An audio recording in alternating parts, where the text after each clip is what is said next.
мюсюлманската общност в Добрич празнува най-важния религиозен празник – свещения месец Рамазан. Десетки жители на квартал Изгрев и техните гости всеки ден в продължение на месец спазват традицията и цял ден не се хранят, а вечерта дават ифтар. От 50 до 80 човека се събираме почти всяка вечер. Днес е 16-17 ден и смятаме да продължаваме в рамките на 30 дена. До края на месеца искаме да продължаваме. Общността на местните мюсюлмани е голяма и без граници. Затова десетки хора от Германия, Полша и България даряват средства, за да се дава всеки ден ифтар в местната джамия. Може би сме единствената организация, която абсолютно всеки ден даваме ифтар. Абсолютно всеки ден даваме ифтар. Не през седмицата, примерно 2 пъти или 1 път, всеки ден. Имаме си готвачи, които са добри, които са работили на албена, доказани, хубави ястия имаме.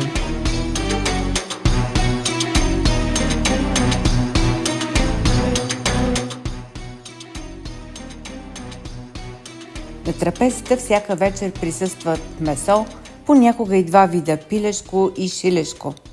3-4 вида ястия, примерно супичка с месо, пилешка супа с месо, основно хранено, както тази вечер, примерно имаме печено агни, шили, с хубава гарнитура, краставици, домати, варени картофи, понякога булгур, до сладкото форми, маслини, вода и пасти.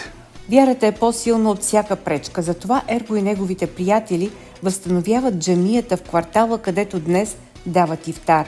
Ами в момента е добре, но преди не беше много добре. Другата част на джамията имахме много голям ремонт там. То си беше буквално един скелет. Гола тухла.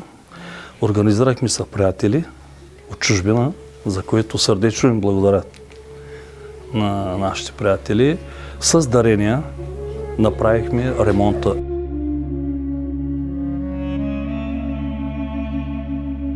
Подготовката за ифтара всеки ден започва от ранни зори, а най-добрият помощник на Ерго Асенов е неговото семейство. Много се радвам, че баща ми прави такива кампании, че помага на бедни хора, че помага на 200 средства, около вече 300. Да. Много обичам такива неща да правя с баща ми.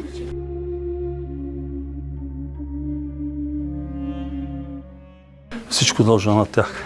Сутринта в 7 часа ставаме, водиме дъщеричката ми на училище и оттам нататък вече ние се грабваме с моето семейство, с жена ми, да зареждаме за ифтар.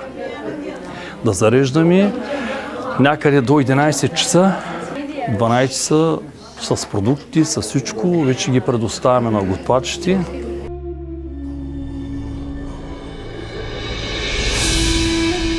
Няма значение кой каква религия изповядва.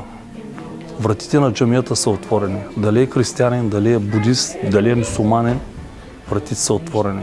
Имаме приятели много християни, винаги са добре дошли.